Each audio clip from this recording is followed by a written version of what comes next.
Dear students, in the last video lecture I completed power loss due to corona and effects of corona. In this video lecture I am going to start a new chapter, that is performance of transmission lines. This is very important chapter from which at least 1 or 2 marks of questions are always asked in GATE examination. So let's discuss the topics. First we will discuss representation of lines. So there we will discuss short transmission lines, medium transmission lines, then there will be T and pi representation of medium transmission lines, then there will be long transmission lines. After that we will discuss the equivalent circuit representation of long transmission lines. There we will discuss A, B, C and D constants of long transmission lines. Then we will discuss Ferranti effects. So let's start with the performance of lines. So what is the meaning of performance of lines? Performance means what? If I am discussing about the performance of a student, so what is the meaning of performance of a student? The student's performance means how much marks he is getting, how much marks he is scoring, and also we'll have to consider the inputs that being provided to that student. So similarly, when we discuss the performance of transmission lines, so the meaning of performance of transmission line is determination of regulation and efficiency of transmission lines. So here the two factors, determination of regulation, that is voltage regulation. Second one is determination of efficiency of lines. This is called performance of line. So when we talk about efficiency, so of course the efficiency should be maximum, but when we talk about voltage regulation, so voltage regulation is figure of demerit. So voltage regulation should be as low as possible. So let us see what is efficiency. So when we discuss efficiency, so what is the meaning of efficiency? Efficiency means power output divided by power input is called efficiency. So let's take a transmission lines. Here you see this is the generator connected to the sending end, that is bus bar, and here it is the load center. So here you see that the first bus bar it is called sending end and its voltage is Vs. Second bus bar is receiving end, this is VR, and this is your transmission line. This is the transmission line. So here we see that at the sending end power is PS, and again in the transmission line there will be some losses because of resistance, and after the loss the power is being delivered at the receiving end. This is called PR. So what will be the efficiency of transmission line? Efficiency of the transmission line will be the ratio of power delivered at the receiving end and power sent from the sending end. So here it is PR divided by PS into 100. अब हम इसे आगे ये भी लिख सकते हैं, we can write PR divided by PR plus losses into 100. We can also write PR receiving in power divided by PR plus losses. तो losses यहाँ पर क्या हो सकता है? जब हम losses की बात करेंगे, P losses की बात करेंगे, अगर सिंगल फेज के लिए हम कैलकुलेट करें तो सिंगल फेज के लिए क्या होगा? I square R. This will be for single phase. When we calculate for three phase, P losses for three phase, it will be equal to 3 into I square R. So this is the expression of for efficiency of the transmission line. Clear? Next, let's discuss the second topic, regulation, that is voltage regulation. So what is voltage regulation? So voltage regulation is defined as change in voltage at the receiving end from no load to full load, and is expressed as the term in the term of expressed as the ratio of percentage of full load voltage at the receiving end, keeping sending in voltage and frequency constant. What is the meaning of voltage regulation? Voltage regulation tells you that when the system, the load of the system is varying, जब हमारे ये transmission line का receiving end है और यहाँ पर जब load हमारा चेंज करेगा तो हम ये एज्यूम कर सकते हैं कि हमारा फुल लोड से नो लोड की तरफ जाएगा। फुल लोड, दो कंडीशन हो सकता है, एक फुल लोड होगा, दूसरा नो लोड होगा। यानी कि इस ट्रांसमिशन लाइन में कोई लोड नहीं रहेगा, और जब आप धीरे धीरे लोड बढ़ाएंगे तो no load to full load ये ट्रांसमिशन लाइन जाएगा। तो जब हम नो लोड की बात करें तो जब नो लोड के केस में क्या होगा, नो लोड के केस में वोल्टेज यहां पर सबसे अधिक होना चाहिए। नो लोड के केस में रिसीविंग एंड का वोल्टेज सबसे अधिक होगा, और जैसे जैसे आप लोड बढ़ाते जाएंगे वो वहां पर क्या होगा, वोल्टेज कम होता जाएगा, क्योंकि यहां पर करंट इंक्रीज करेगा, और जब करंट इंक्रीज करेगा तो यहां पर वोल्टेज ड्रॉप आएगा। यहां सेंडिंग इन वोल्टेज है, here there will be some voltage drop and then you are getting the voltage we are at receiving end. तो यहां पर जब हम no load to full load change कर रहे हैं लोड को, तो वहां पर जो वोल्टेज का वेरिएशन आ रहा है, that variation expressed as percentage of full load voltage is called voltage regulation. और यहां पर इस पॉइंट को भी नोट करिएगा कि sending end voltage and frequency should be constant. The value of sending end voltage Vs, यानी वोल्टेज रेगुलेशन किसी एक पार्टिकुलर सेंडिंग इन वोल्टेज और फ्रीक्वेंसी के लिए कैलकुलेट किया जा रहा है। अगर हमारा लोड भी चेंज हो रहा है और साथ साथ सेंडिंग इन वोल्टेज अगर हम चेंज कर रहे हैं, तब तो ऑफकोर्स सेंडिंग इन वोल्टेज के कारण ऑलरेडी लोड वोल्टेज चेंज होगा, तो वो रेगुलेशन आपका नहीं कहलाएगा। रेगुलेशन का मतलब सेंडिंग इन वोल्टेज कांस्टेंट होना चाहिए, दूसरा फ्रीक्वेंसी कांस्टेंट होना चाहिए। If frequency is not constant, then here you will see that the transmission line is going to offer you some reactance, that means some inductance. So if frequency is changing, then reactance will be changing. So sending in voltage and frequency both should be constant. So when you write the formula for voltage regulation, percentage regulation, it is VR no load, that means no load voltage at receiving end, minus VR full load, that is full load voltage at receiving end, divided by VR FL, that means full load voltage as receiving end into 100। तो यहां पर हम क्या मैं लिख रहा हूं, एक पॉइंट नोट करिएगा, low voltage, low value of regulation is desired.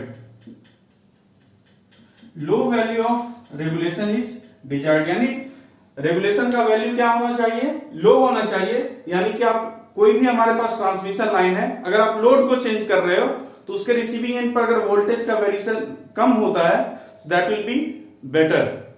तो this is all about the performance of lines, that means हमने यहां पर बेसिक टर्म को डिफाइन कर दिया, परफॉर्मेंस किसे कहा जाता है।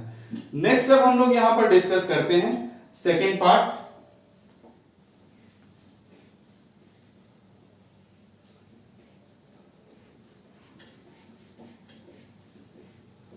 यहां पर नेक्स्ट हम लोग डिस्कस करते हैं कि representation of A three phase power system, यानी थ्री फेज पावर सिस्टम को किस तरह से रिप्रेजेंट किया जाता है। हम लोग यहां पर एक इक्विवेलेंट सर्किट ड्रॉ करेंगे थ्री फेज पावर सिस्टम का।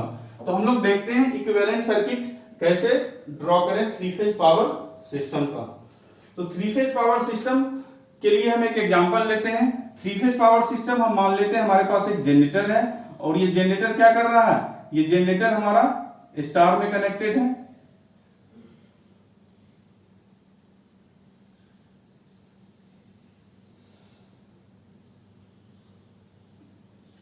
ये हमारा जनरेटर है, this generator is connected in star. ये जनरेटर का न्यूट्रल पॉइंट है, this is R, this is Y, this is B. Suppose this is connected to a star three phase load.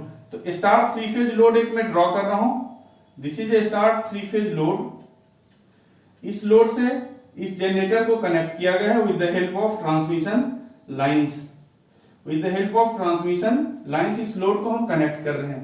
तो यहां पर देखिए इसका ये टर्मिनल यहां कनेक्ट होगा, सेकेंड टर्मिनल यहां देखिए आर वाई, तो यहां भी आर वाई, यानी जो ये टर्मिनल आ रहा है, this terminal will be connected here, this terminal will be connected here to Y, और यहां पर ये टर्मिनल कनेक्ट होगा हमारा बी पर, this terminal is connected to B.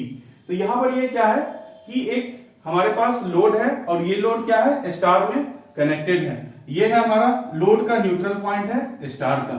और यहां पर क्या होगा, ट्रांसमिशन लाइन का अपना रेजिस्टेंस और रिएक्टेंस होगा। ट्रांसमिशन लाइन का, transmission line should have its own reactance and resistance. This is a balanced three phase system. अब हम लोग मान रहे हैं this is a balanced three phase system. Our power system is generally balanced. Why it is balanced? जहां पर भी load को कनेक्ट किया जाता है, थ्री फेज लोड को, तो तीनों फेज में इक्वल अमाउंट ऑफ लोड को कनेक्ट किया जाता है। That's why the power three phase power system is balanced. Colonies में भी जो सप्लाई आते हैं वहां पर देखेंगे कि एक घर का कनेक्शन आर फेज में कनेक्ट किया जाता है, दूसरे घर का कनेक्शन वाई फेज में कनेक्ट किया जाता है, फिर तीसरे घर का कनेक्शन बी फेज में कनेक्ट किया जाता है, ताकि इक्वल लोड का डिस्ट्रीब्यूशन हो तीनों फेज पर। So our supply is balanced, our load is balanced. If our supply is balanced and our load is balanced, तो यहां पर देखिए एक हमें यहां पर इन दोनों पॉइंट्स को, न्यूट्रल को हम लोग कनेक्ट कर रहे हैं। This is neutral, this is neutral. हम लोग इस न्यूट्रल को कनेक्ट कर रहे हैं। सप्लाई क्या है हमारा, बैलेंस्ड है, supply is balanced, load is balanced, load भी क्या है, बैलेंस्ड है। तो सप्लाई और लोड दोनों बैलेंस्ड है। एट न्यूट्रल पॉइंट जो हमारा आईएन करंट होगा neutral, this will be nothing but IR plus IY plus IB, and for a balance system it will be equal to zero. यहां से आप कह सकते हैं कि no current is flowing through neutral, neutral के through कोई करंट फ्लो नहीं करेगा, और जो न्यूट्रल का पोटेंशियल होगा V N, it will also be equal to zero. और ये किसका किसका, जनरेटर का भी न्यूट्रल जीरो होगा क्योंकि ये बैलेंस्ड है, और दूसरा सप्लाई का भी न्यूट्रल, दोनों न्यूट्रल क्या होगा, it's potential will be zero. तो जब इन दोनों न्यूट्रल का पोटेंशियल हमारा जीरो है और बाकी का हम क्या देख रहे हैं, तीनों में इक्वल इंपीडेंसेस कनेक्ट किए गए हैं, तो न्यूट्रल और सप्लाई दोनों का पोटेंशियल अगर सेम पोटेंशियल पर है, suppose this is at same potential, this is at same potential, 0 volt, तो अगर हम इसका रिप्रेजेंटेशन बनाएं तो उस रिप्रेजेंटेशन में हम इसका ये कह सकते हैं कि इस, अगर इसे एक वायर की तरह देखें तो इस वायर का के एंड पर दोनों तरफ पोटेंशियल सेम है। इसका मतलब इस वायर का हम क्या कह सकते हैं, zero impedance. We can take the impedance of the neutral wire as zero. तो न्यूट्रल वायर का इंपीडेंस जीरो लेने का मतलब क्या है, न्यूट्रल वायर का इंपीडेंस जीरो शो करने का मतलब है कि अब जो हमारा थ्री फेज सिस्टम को सिंगल फेज सिस्टम से हम लोग दिखाएंगे, हम लोग एक थ्री फेज सिस्टम को सिंगल फेज सिस्टम से दिखा रहे हैं। तो यहां देखिए this is generator, this is generator, this is transmission line, this is load, and this part is neutral, this part is neutral. ये है जेड लाइन, ये है जेड एस, ये है ईएमएफ ई। तो ये है representation of A three phase system by single phase. तो सिंगल फेज से हमने रिप्रेजेंट किया यहां पर।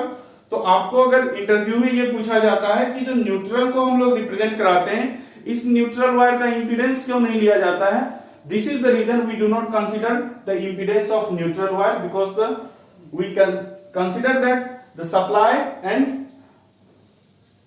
load both are balanced, so the potential or neutral potential of both are zero, that means there is no any potential difference, and hence we do not consider the impedance of system, impedance of neutral. So this is the representation of a three phase system.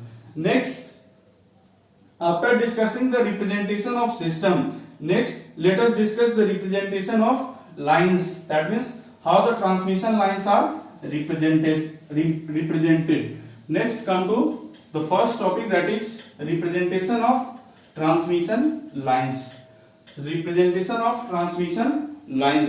तो representation of transmission lines अगर हम देखें,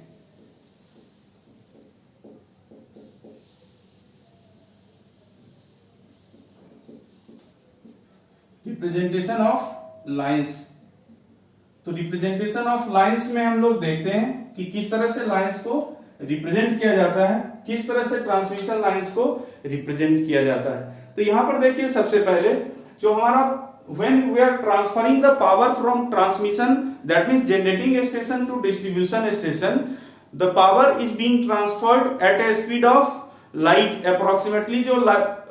जो electricity की speed होती है, electric current की speed होती है, the speed is approximately equal to the speed of light. तो स्पीड ऑफ लाइट के से जब हम पावर को ट्रांसफर कर रहे हैं, the power is being transferred,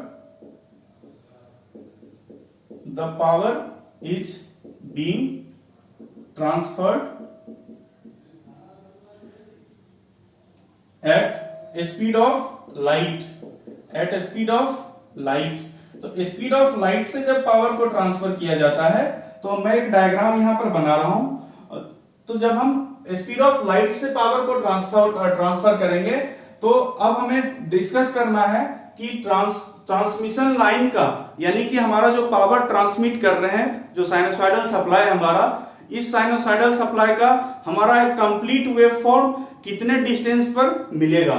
तो इसके लिए देखिए स्पीड ऑफ लाइट क्या होता है। Speed of light that is v equal to 3 into 10 to the power 8 metre per second and the frequency of our supply system is 50 hertz. तो आपने एक फॉर्मूला पढ़ा होगा कि यहां पर देखिए अगर हम कैलकुलेट करें v को, so v is equal to f into lambda। what is lambda? Lambda is nothing but it is wavelength। lambda is the wavelength। तो lambda को अगर wavelength कहेंगे तो from here lambda will be equal to v divided by f। तो यहां पर v को देखें 3 into 10 to the power 8 metre per second divided by f। f is equal to 50 per second। so from here it is coming 6000 kilometer। from here it is coming lambda coming 6000 kilometer। so what is the meaning of lambda 6000 kilometer? it tells you that if your transmission line is 6000 kilometer long, then only you will get a complete, a full wave, that means you will get one cycle of your sinusoidal wave. यानी हम यहां पर अगर diagram बनाएं तो इस diagram में हम ये कह सकते हैं this is the length,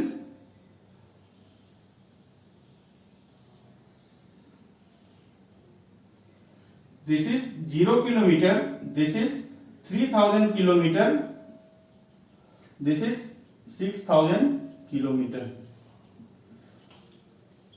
0 kilometre, 3000 kilometre and 6000 kilometre.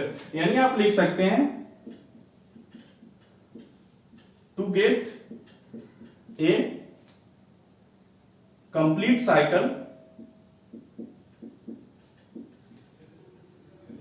Complete cycle of waveform, transmission line should B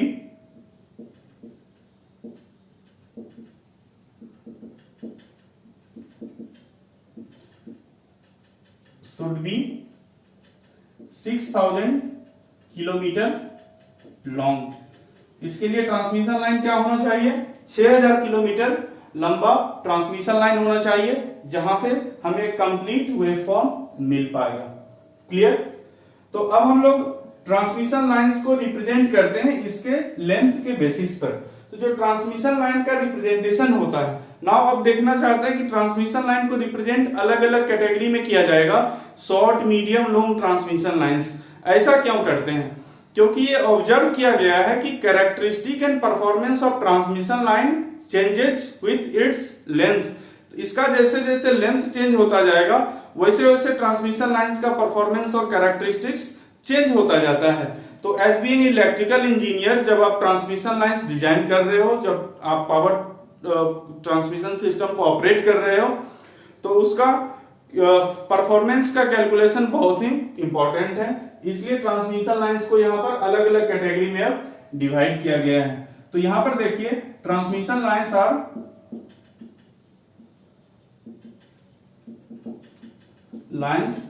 are divided as,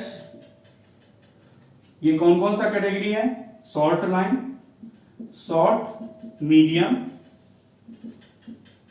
and long. Short, medium और लॉन्ग लाइंस के बेस पर ट्रांसमिशन लाइंस को डिवाइड किया गया है। अब शॉर्ट, मीडियम और long जो ट्रांसमिशन लाइंस को डिवाइड करने का बेसिस है, तो इसका प्राइमरीली बेसिस क्या है? ये मेन बेसिस है इसका वेवलेंथ। तो यहां पर एक स्टेटमेंट में लिख रहा हूं, transmission lines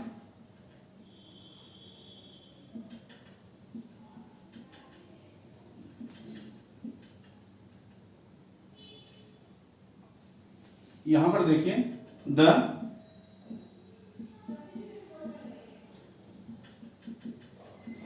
the primarily basis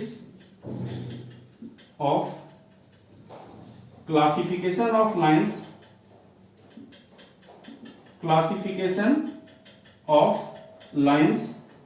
the primarily basis of classification of lines as short, medium and long lines is wavelength,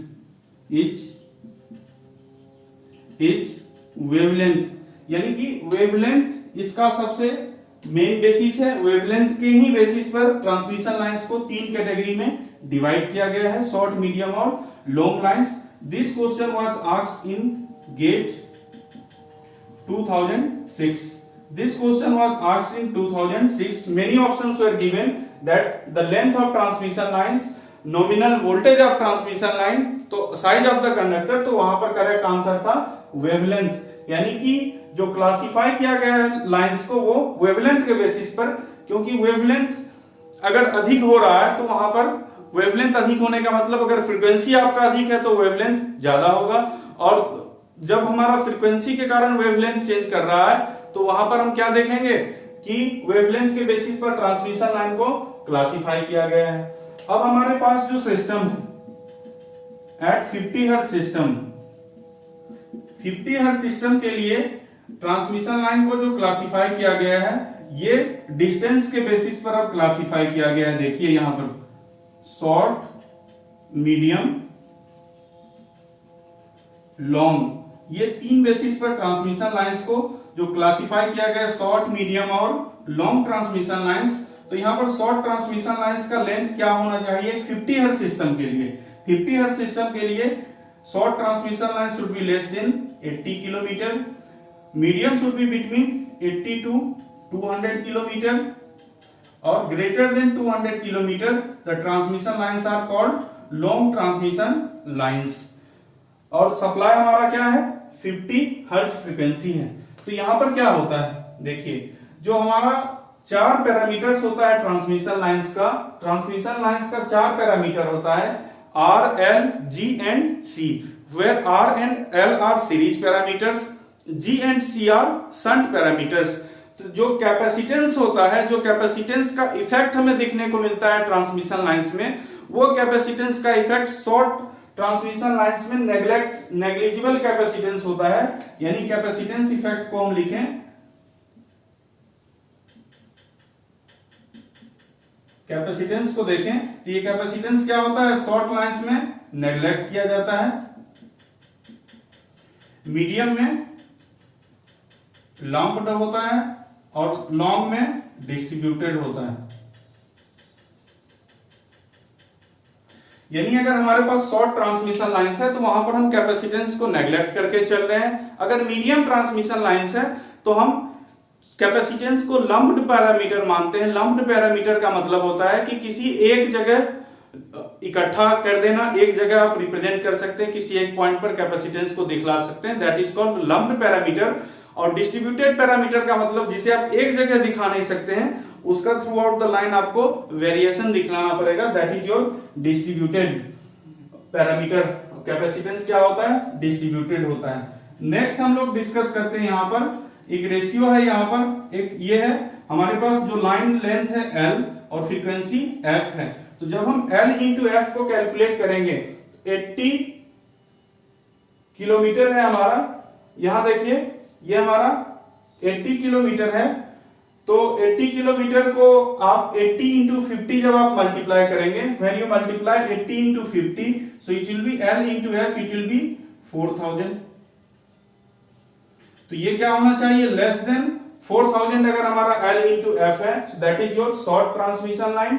medium transmission line के लिए अगर आप मल्टीप्लाई करेंगे, it should be between 4000 to 10,000, 4000 to 10,000 ये हमारा मीडियम लाइन आएगा, और greater then 10,000 ये हमारा लॉन्ग लाइन होगा। This will be the long transmission line, ये हमारा L इंटू F। तो यहां पर हमारे पास अगर न्यूमेरिकल कुछ क्वेश्चंस दिए जाते हैं जिसमें कि हमारा फ्रीक्वेंसी सिस्टम 50 हर्ट्ज के अलावा कोई दूसरा फ्रीक्वेंसी होता है, and there if you have to check whether it is short line, medium line और long line, so then we will have to take this term, that means L into F. So if L into F is line, it is less than 4000, it will be short line. If it is line between 4000 to 10,000, it will be medium line. And if it is line between if it is greater than 10,000, then it will be long line. So one question was asked in GATE 1996. So one question was asked in GATE 1996. It was given that question GATE 96, it was asked that if a 50 kilometer line is excited by 500 hertz frequency, 500 hertz supply, then it can be modeled as, यानी यहां पर option दिया गया था कि अगर हमारे पास 50 kilometre का एक ट्रांसमिशन लाइन है और वो एक्साइट किया गया 500 हर्ट्ज फ्रीक्वेंसी से, तो जो लेंथ ऑफ द लाइन होगा, जो हमारे उस ट्रांसमिशन लाइन की मॉडलिंग की जाएगी, वो किस कैटेगरी में ट्रांसमिशन लाइन फॉल करेगा, शॉर्ट, मीडियम या लॉन्ग ट्रांसमिशन लाइंस। तो सॉल्यूशन इसका क्या होगा, हमें कैलकुलेट करना है L into F। So L into F is equal to 50 kilometer into 500. So from here it is 25,000. So 25,000 को क्या देख रहे हैं, it is greater than 10,000. So it is greater than 10,000 का मतलब क्या है, long line. So it will be modeled as long lines. This is the answer. It was asked in GATE 1996. So this is the your answer. So this is the representation of lines, that means the basis of representation of lines. यहां पर देखिए हर जगह आपको लिखा हुआ book में मिलेगा कि जो हमारे पास जो लाइन लेंथ है, लेंथ के बेसिस पर भी ट्रांसमिशन लाइन को क्लासिफाई किया गया है। तो लेंथ के बेसिस पर क्लासिफाई किया गया है, लेकिन उस समय हमें सिस्टम की फ्रीक्वेंसी फिक्स कर दी गई है। The system frequency is 50 hertz. तो अगर हम एक कंट्री का लेते हैं, सपोज इंडिया की अगर बात करें, तो in India throughout the country the frequency is 50 hertz. So of course here there will be the classification based on length of line, लेकिन जो मेन बेसिस था वो था क्लासिफिकेशन का वेवलेंथ के बेसिस पर। तो ये हम लोगों ने यहाँ पर रिप्रेजेंट किया, ट्रांसमिशन लाइंस का रिप्रेजेंटेशन देखा कि कैसे रिप्रेजेंट किया जाता है। Next let's start with short transmission lines. Let's start with short transmission lines. तो शॉर्ट ट्रांसमिशन लाइंस को हम देखते हैं, वन बाय वन शॉर्ट देखेंगे, फिर मीडियम, फिर लॉन्ग ट्रांसमिशन लाइन देखेंगे। और हमारा टारगेट क्या है, हमारा टारगेट है फ्रीक्वेंसी चेक करना, हमारा टारगेट है परफॉर्मेंस चेक करना। तो सबसे पहले हम लोग लेते हैं शॉर्ट ट्रांसमिशन लाइंस। तो शॉर्ट ट्रांसमिशन लाइंस में ऑलरेडी बताया गया है, greater less than 80 kilometre lines are treated as short transmission lines. और यहां पर इंपॉर्टेंट क्या है कि capacitance effect is neglected. Capacitance effect is neglected, capacitance को नेग्लेक्ट किया गया है। तो शॉर्ट ट्रांसमिशन लाइन को अगर हम ड्रॉ करें, तो देखिए यहां पर शॉर्ट ट्रांसमिशन लाइन को किस तरह से रिप्रेजेंट किया जाएगा। This is the voltage sending in voltage Vs, this is the receiving in voltage Vr, this is R, this is plus jx. This is the transmission line impedance, sending in voltage Vs, receiving in voltage Vr. This is the receiving in current IR, sending in current IS. अब हमें यहाँ पर इसका phasor diagram draw करना है. Here we have to find the regulation and efficiency of line. तो regulation के लिए Vs और Vr में हमें रिलेशन ऑब्टेन करना पड़ेगा, और फिर एफिशिएंसी के लिए output power divided by input power calculate करना पड़ेगा. तो हम लोग क्या करेंगे, यहाँ पर Vs और Vr में हमें रिलेशन पता करना है. हम लोग पहला क्या देख रहे हैं, पहला पॉइंट कि sending end current will be equal to receiving end current. तो Is will be equal to IR. Let us assume it is equal to I. और हम लोग क्या करेंगे, अब इस लाइन का एक फेजर डायग्राम ड्रॉ करते हैं. Let us draw the phasor diagram of this line. तो फेजर डायग्राम के लिए हमें क्या करना पड़ता है, किसी एक क्वांटिटी को रेफरेंस लेना पड़ता है. तो करंट को हम लोग यहाँ पर रेफरेंस ले रहे हैं. तो ये हमारा करंट है जो कि हॉरिजॉन्टल एक्सिस पर ये हमारा करंट मिल रहा है. This is current I. It is equal to Is and it is equal to IR. अब हम लोग यहाँ पर रिसीविंग इन वोल्टेज के तरफ से चलते हैं कि हम मान लेते हैं कि हमारा ये लैगिंग लोड है, क्योंकि जनरली सिस्टम में लैगिंग लोड होता है. तो यानी फेज डिफरेंस जो वोल्टेज और IR के बीच में है वो एक फेज डिफरेंस φR होगा. और लैगिंग लोड का मतलब होता है करंट लैग्स बिहाइंड वोल्टेज. तो जो वोल्टेज होगा हमारा VR, this will be the voltage VR, this will be the voltage VR. अब हम लोग आगे लिखें तो VR will be equal to what. जब VR मिल गया, हमें करंट I मिल चुका है. अब हमें Vs के लिए एक्सप्रेशन लिखना है. तो Vs के लिए क्या लिखेंगे एक्सप्रेशन, Vs अगर वेक्टर फॉर्म में, यहां देखिए मैं वेक्टर फॉर्म में लिख रहा हूं सारी चीजों को. वेक्टर का मतलब phase as well as magnitude दोनों लिख रहा हूं. तो Vs will be equal to VR plus क्या होगा, ये पोटेंशियल ड्रॉप होगा I into R plus jx. ये हमारा एक्सप्रेशन होगा. तो इसी चीज का हम लोग यहाँ पर फेजर डायग्राम से जब हम इसे लिख रहे हैं तो VR हो गया, और VR के बाद क्या होगा I इंटू R. तो I इंटू R क्या होगा, I के साथ फेज में जाएगा, यानी ये इस तरह से जाएगा. ये होगा हमारा I into R. This is the I into R. Next है I इंटू jx. तो jx का मतलब क्या है, 90 डिग्री. jx का मतलब 90 डिग्री. तो 90 डिग्री क्या होगा, इधर आएगा, ये होगा हमारा 90 डिग्री, ये होगा jix, ये होगा हमारा 90 डिग्री. तो यहां पर अगर हम फेजर डायग्राम ड्रॉ करें तो यहां पर अब कंप्लीट जो हमें मिल रहा है VR plus IR plus jix. ये हमें क्या मिल रहा है, ये हमें मिल रहा है Vs. This is nothing but Vs. ये हमारा मिला Vs. तो अब हम लोग देखिए हॉरिजॉन्टल एक्सिस पर इसे थोड़ा इस पॉइंट को देखते हैं. ये जो हमारा फेज एंगल था φR और ये हमारा φS. तो φR को अगर हम देखें तो आप इसे जब हॉरिजॉन्टल एक्सिस पे लाएंगे तो यहां पर VR है, यहां आएगा क्या होगा, ये पूरा डिस्टेंस हो जाएगा VR into cos φR. This distance will be VR into cos φR. और दूसरा जो हमारा डिस्टेंस है यहां से यहां, ये क्या है मैग्नीट्यूड, जब सिर्फ मैं मैग्नीट्यूड के टर्म में लिख रहा हूं, ये हमारा IR. This is our IR. Next similarly अगर इस पार्ट में आते हैं वर्टिकल एक्सिस पे, तो वर्टिकल एक्सिस पर ये जो डिस्टेंस है हमारा, ये डिस्टेंस क्या है, यहां पर देखिए जो वर्टिकल एक्सिस पर हम लोग आ रहे हैं, तो वर्टिकल एक्सिस पर इस डिस्टेंस को अगर देखें तो ये डिस्टेंस होगा यहां पर. तो ये जो बेस हमारा है, बेस हमारा VR इंटू कॉस φR है, तो ये क्या होगा VR इंटू साइन φR. तो ये डिस्टेंस है हमारा VR into sine φR, VR into sine φR, ये हमारा VR into sine φR. Next जो हमारा इसका मैग्नीट्यूड अगर सिर्फ देखें, सिर्फ मैं मैग्नीट्यूड की बात कर रहा हूं, ये मैग्नीट्यूड क्या है I इंटू एक्स. ये मैग्नीट्यूड है हमारा I इंटू एक्स. तो अब हम एक ट्रायंगल के तरह अगर इसे देखें, इसको अगर हम एक ट्रायंगल लें OAB, let us take the triangle OAB. तो यहां पर देखिए क्या होगा, OB square will be equal to OA square plus AB square.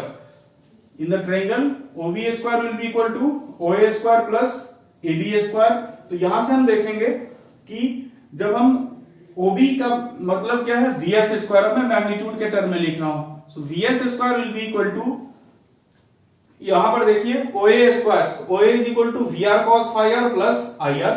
तो इसे हम लोग लिख सकते हैं V R cos phi R plus I R square whole square plus ये जो टर्म हमारा मिलेगा V R sine phi R plus I X, तो plus V R sine phi R plus I x square whole square. तो यहां से हम क्या करेंगे, यहां से देखिए अगर हम वी एस स्क्वायर लिखेंगे, अब इस स्क्वायर को क्या करेंगे, अगर हम इसे करेंगे क्या लिखेंगे, V R square cos phi R square plus I square R square, A square plus B square plus 2ab, so plus 2 V R I into R cos phi R plus यहां पर आगे जो टर्म आ रहा है V R square sine phi R square plus I square X square plus 2 V R I X sine phi R, ये term हमारा मिल रहा है। तो यहां पर देखते हैं हम कि जब हम वी एस स्क्वायर लिखेंगे, यहां पर देखिए वी आर स्क्वायर कॉमन लेंगे तो into V R square into sine phi R square plus cos phi R square, sine square theta plus cos square theta is equal to 1, तो ये क्या हो जाएगा वी आर स्क्वायर प्लस दूसरा term हम लोग देखें it will be I square into R square plus X square plus यहां पर अगर हम कॉमन लें 2 वी आर आई कॉमन लें तो यहां से मिलेगा R cos phi R plus X sine phi R, R को cos phi R plus X sine phi R. तो अब हम लोग क्या करते हैं, यहां पर देखिए V S square will be equal to, अब हम लोग वी आर स्क्वायर कॉमन लेते हैं, let us take common V R square, तो वी आर स्क्वायर जब हम कॉमन लेंगे it will be 1 plus I square into R square plus X square divided by this term will be V R square plus 2i into R cos phi R plus X sine phi R divided by V R. तो यहां पर देखिए अगर हम यहां पर under root करें तो ये क्या हो जाएगा V R into this whole to the power 1/2। अब हम लोग क्या कर सकते हैं, यहां देखिए ये जो हमारा है I square into R square plus X square, this is basically voltage drop, so this drop will be very negligible in compare to V R square. तो हम लोग क्या करेंगे, इस पूरे टर्म को नेग्लेक्ट कर देंगे, इस पूरे टर्म को क्या कर देंगे neglect, this term can be neglected. तो इस टर्म को जब हम नेग्लेक्ट करेंगे तो यहां से अप्रोक्सीमेटली वी एस को क्या लिख सकते हैं वी आर, और मैं मल्टीप्लाई कर दे रहा हूं ब्रैकेट के अंदर, तो वी आर इंटू 1 प्लस यहां पर वी आर कैंसिल हो जाएगा plus 2i into R cos phi R plus X sine phi R. तो फ्रॉम हियर अब हम लोग क्या करते हैं टू दी पावर, और ये क्या है टू दी पावर 1/2। तो अब हम लोग यहां पर करते हैं binomial expansion, binomial expansion, binomial expansion करेंगे और हायर ऑर्डर टर्म्स को अगर हम नेग्लेक्ट करें तो यहां से मिल रहा है V S is approximately equal to V R plus ये 1/2 से मल्टीप्लाई हो जाएगा, यहां पर क्या होगा I R cos phi R plus I X sine phi R, V S will be approximately equal to V R plus I R cos phi R plus I X sine phi R. और यहां पर ध्यान से रखिएगा कि मैं जहां जहां वेक्टर कहीं नहीं दिया हूं इसका मतलब मैं सारे मैग्नीट्यूड की बात कर रहा हूं, यहां पर मैंने वेक्टर दिया था तो मैं वेक्टर की बात कर रहा था। यहां जो हमने लिखा था Vs is equal to V R plus I vector into R plus JX, तो ये क्या था, ये हमारा इस इक्वेशन से बिल्कुल ही डिफरेंट है, ये हमारा मैग्नीट्यूड के फॉर्म में, ये हमारा मैग्नीट्यूड के फॉर्म में, this is the in the form of magnitude only, clear. अब हम लोग नेक्स्ट डिस्कस करते हैं वोल्टेज रेगुलेशन का। यहां से हमें कैलकुलेट करना है regulation, we have to find regulation of short transmission line.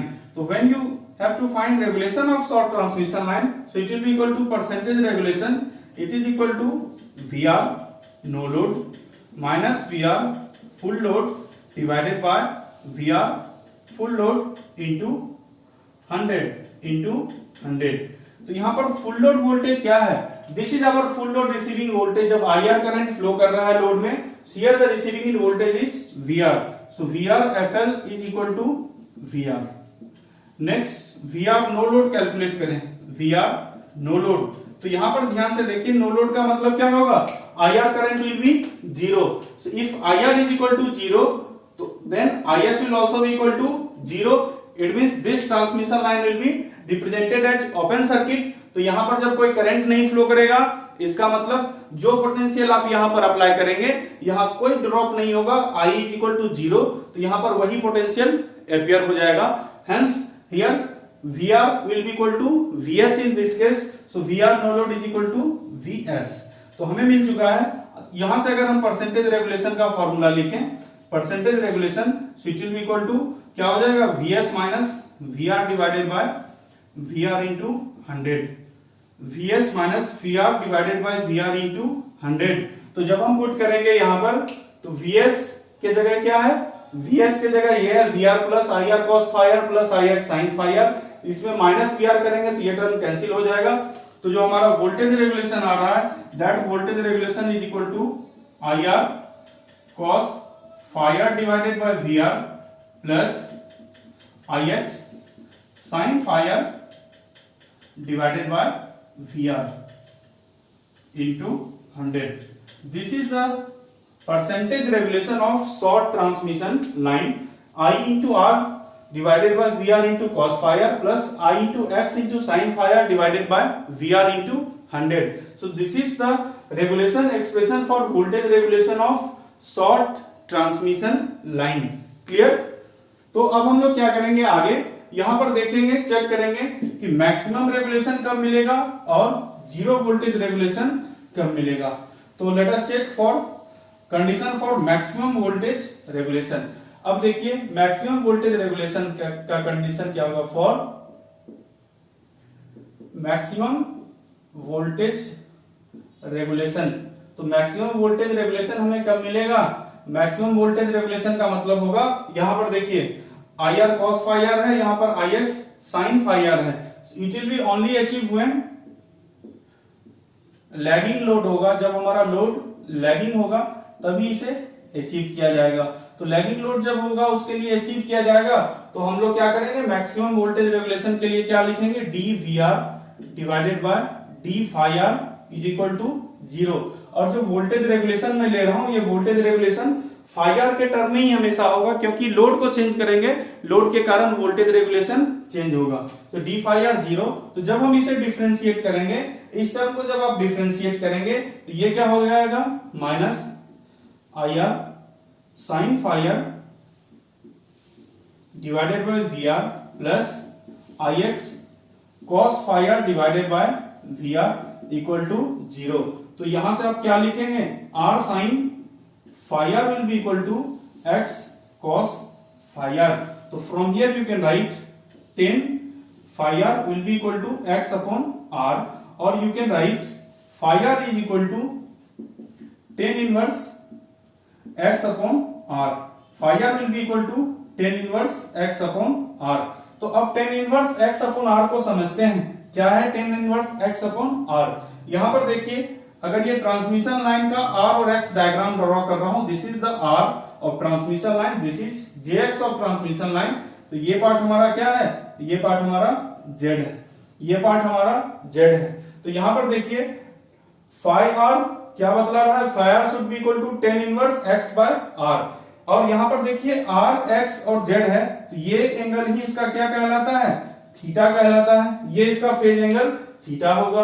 ये बतला रहा है कि when phi r is equal to 10 inverse X by R।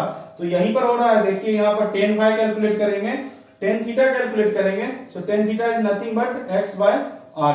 तो यानी यहां से आप कह सकते हैं कि for maximum voltage regulation phi r should be equal to what, phi r should be equal to theta, phi r should be equal to theta. इसका मतलब क्या है, जो हमारा ट्रांसमिशन लाइन है, the transmission line has fix resistance and reactance. Transmission line के reactance को आप चेंज नहीं कर सकते हो। आप क्या चेंज कर सकते हो, you can change the resistance and reactance of load. Load को आप वेरी कर सकते हो। तो ये बतला रहा है कि जो ट्रांसमिशन लाइन का रेजिस्टेंस और रिएक्टेंस के कारण जो यहाँ पर एक थीटा एंगल बन रहा है, ये थीटा यानी इंपीडेंस एंगल, तो इसके बराबर अगर हम लोड को कनेक्ट कर दें, अगर लोड का हम फेज एंगल इस तरह से रखें कि phi R is equal to theta, then you will get maximum voltage regulation. So this is the condition for maximum regulation. This is the condition for maximum regulation. अब हम लोग यहां पर दूसरा डिस्कस करते हैं कि for zero voltage regulation, condition for zero voltage regulation. तो जीरो वोल्टेज रेगुलेशन का कंडीशन देखिए क्या होता है। नेक्स्ट है जीरो वोल्टेज रेगुलेशन कब अचीव किया जाएगा। Condition for zero voltage regulation. तो जीरो वोल्टेज रेगुलेशन अचीव करने का कंडीशन क्या होगा, वहां देखा आपने कॉस फाई आर और साइन फाई आर दोनों पॉजिटिव था, तो वो कभी भी जीरो नहीं हो सकता। तो जीरो रेगुलेशन अचीव करेंगे तब जब आपके पास लीडिंग लोड हो, जब आपके पास लीडिंग लोड हो यानी पावर फैक्टर लीडिंग हो। जब when the power factor of the load is leading, then only you can achieve zero voltage regulation। अब हम लोग इस चीज को समझते हैं, लीडिंग लोड का मतलब क्या है। देखिए यहां पर यह है आर, सिंपल मैं एक एग्जांपल ले रहा हूं, यह है आर एल, ये हमारा जे एक्सएल। तो यहां से जो फाई बन रहा है, दिस इज फाई, ये फाई क्या है, anti clockwise direction, and this phi is positive. Anti clockwise direction of angle को क्या लेते हैं, पॉजिटिव लेते हैं। ये हमारा क्या है, लैगिंग लोड, ये हमारा लैगिंग लोड यानी इंडक्टेंस था और इसके साथ रेजिस्टेंस था और इसके साथ इंडक्टिव रिएक्टेंस था। दूसरा देखिए हमारे पास क्या बन रहा है, ये हमारा आरएल और ये हमारा इस तरह से बन रहा है माइनस जे एक्सी, यानी कि लीडिंग लोड हमारे पास है, आरसी लोड है। इस केस में फेजर डायग्राम ये बन रहा है और इधर को आ रहा है फाई, तो ये फाई क्या होगा, माइनस होगा। This phi will be what, negative. This is for leading. तो this question can be asked in interview also, कि आपसे पूछा जाएगा कि जब हम लैगिंग लोड लेते हैं पावर सिस्टम या इलेक्ट्रिकल मशीन में, तो वहां पर साइन फाई आर को पॉजिटिव लिखते हैं, और जब लीडिंग लोड लेते हैं तो लीडिंग लोड पर साइन फाई आर को निगेटिव क्यों लिखा जाता है। तो यहां पर देखिए कॉस फाई आर करेंगे क्या होगा, कॉस फाई आर होगा, और दूसरा क्या होगा, साइन फाई आर होगा।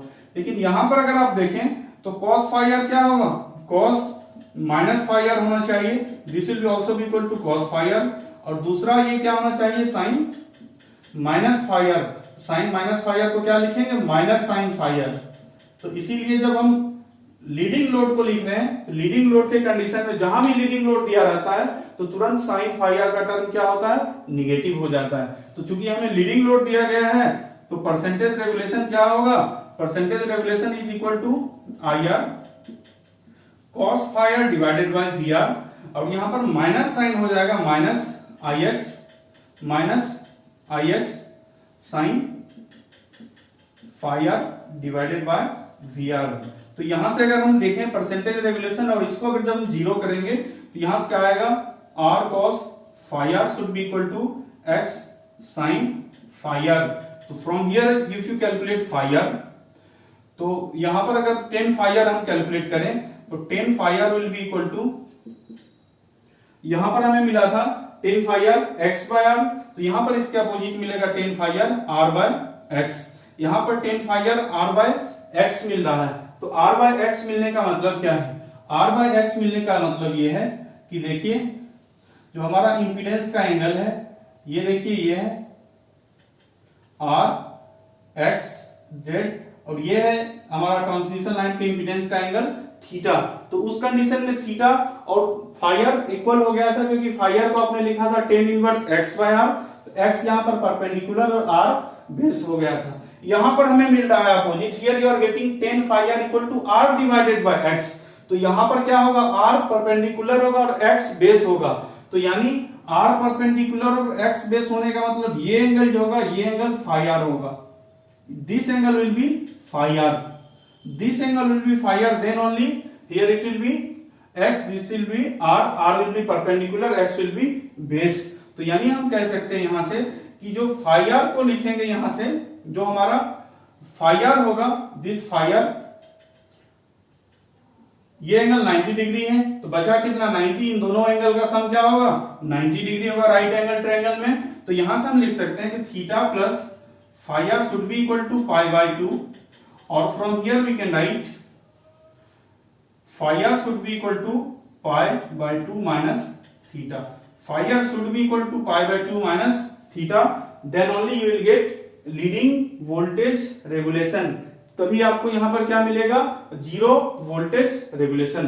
तो this question can be also asked in examination कि लीडिंग वोल्टेज रेगुलेशन को आप कब अचीव करते हैं। तो जीरो वोल्टेज रेगुलेशन को आप कब अचीव करते हैं। So you can achieve zero voltage regulation only when your load is leading, and you can achieve maximum voltage regulation when your load is lagging.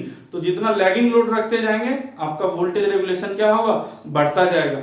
लेकिन हमारा होना क्या चाहिए, low value of voltage regulation is desired. Voltage regulation की value हमारा क्या होना चाहिए, कम होना चाहिए। तो यानी यहां से आप एक पॉइंट और क्लियर हो रहा है कि अगर हमारा पावर फैक्टर बेटर हो, अगर हमारा पावर फैक्टर बेटर हो, पावर फैक्टर अगर हमारा इंप्रूव्ड हो, तो उस केस में वोल्टेज रेगुलेशन हमें कम मिलेगा। If your power factor is poor then you will get more voltage regulation. तो इसलिए पावर फैक्टर बहुत ही इंपॉर्टेंट रोल प्ले करता है पावर सिस्टम में, जो हमारा लोड है उसका power factor. So this is all about short transmission line. So in the next video lecture I will solve some numerical questions on short transmission lines, that means the performance of short transmission line.